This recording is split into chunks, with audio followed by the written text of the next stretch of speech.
Morning, my sweet friends. We're going to talk about analogy, and I really love analogy, so we're going to try to understand 1 through 10 today, and I hope you'll be able to complete the analogy number 4 all by yourselves after we talk. So let's look at number 1. Dock to boat as hanger to what? So let's look what kind of analogy that is. So where do you store? You can store a boat in a dock. So where else or what can you store over here out of those elements, out of those choices? So my proposition to you would be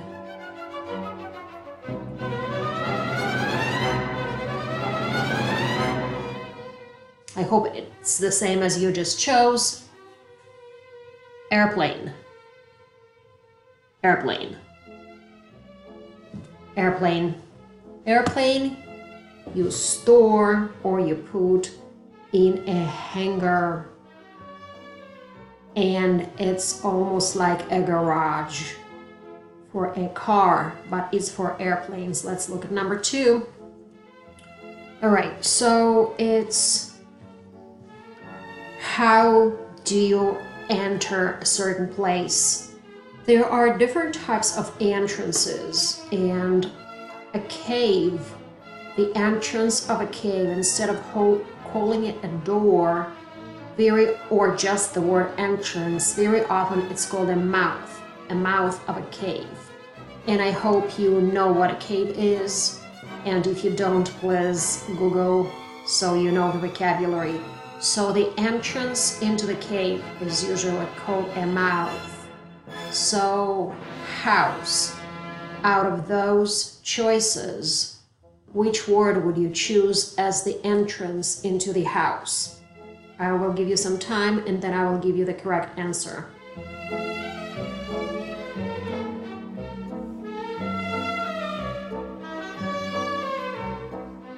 So if you chose threshold, then you chose correctly. Threshold is the entrance into the house. Let us look at number 3. Suggest to something as whisper to scream. So I would say that it is the analogy of how strongly you recommend something to a person, how strongly you want to influence that person. So let us have a look at whisper and scream. So when you whisper, you talk quietly, like you whisper. And when you scream, yay, of course you scream. So the intensity changes here. So over here, which one of those is stronger than just the word suggest? I can say I suggest something to you, but I also can say I.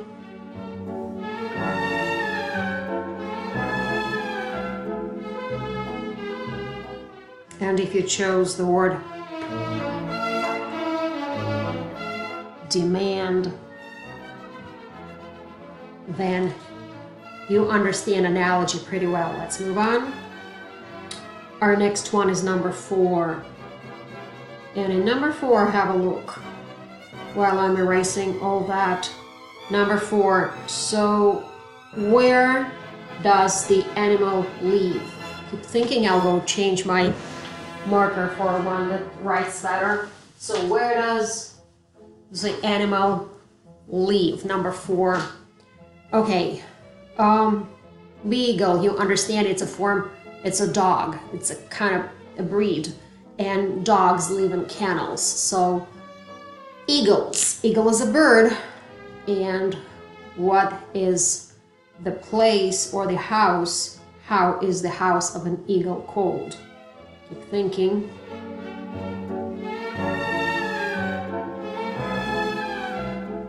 And if you chose the word airy, then you're absolutely correct. Let's go to number 5. And I would recommend that you think of it as an analogy of a form of one thing is a form of another thing. So let's look at number 5. So parable is a form of a story, or rather story. Yeah, parable is a form of a story, I'm correct. So which one of those is a form of a poem? So what do you think? A type of a poem. And if you chose the word sonnet, I will save the writing. We will just underline the correct answer here. If you chose the word sonnet, then we're, excuse me, on the same page. Let's go to number 6. Okay, number 6. One thing is made of details, little parts of another thing. So one whole thing is made of little parts or little elements. So let's look at this example, bouquet. You know, like bouquet, like flowers, like I have flowers here, bouquet. And bouquet is made of individual flowers. So now we want to know what pear is made of. And if you do not know what this means, you Google it. Of course, have a look at the picture. And, excuse me, it made of little what?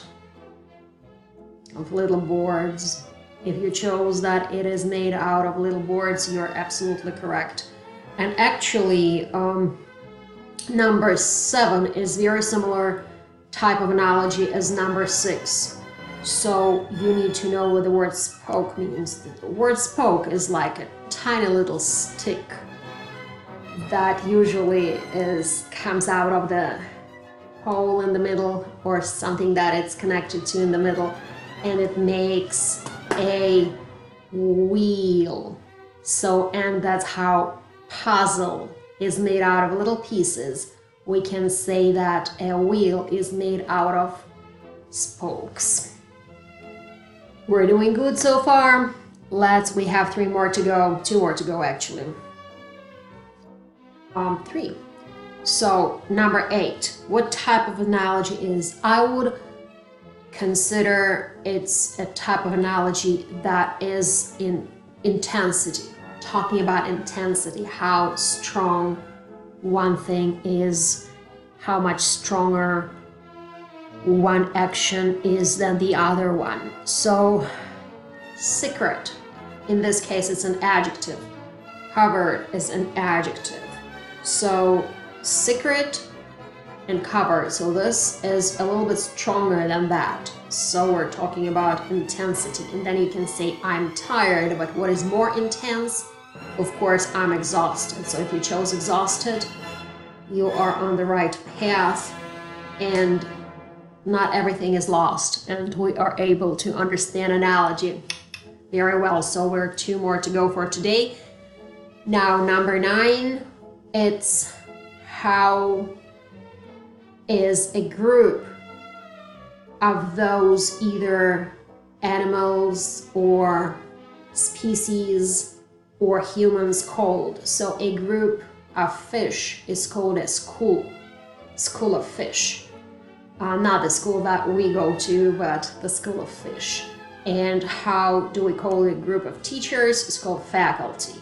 Faculty is a group of teachers. So that type of analogy is how is a group of those individuals called. And the last one for today is number 10. So the type of analogy here is how is your helper called? How is your helper called?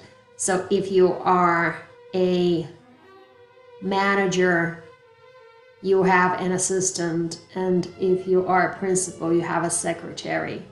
That's pretty much what I wanted to talk to you about today. And I will surprise you right now a little bit on the quiz that you're going to take. I'm not going to ask you to show me which word is the analogy, but I actually will ask you to talk about which type of analogy is 1 through 10. So I tricked you a little bit, but it's only for your own good, okay? I will talk to you soon. Bye-bye.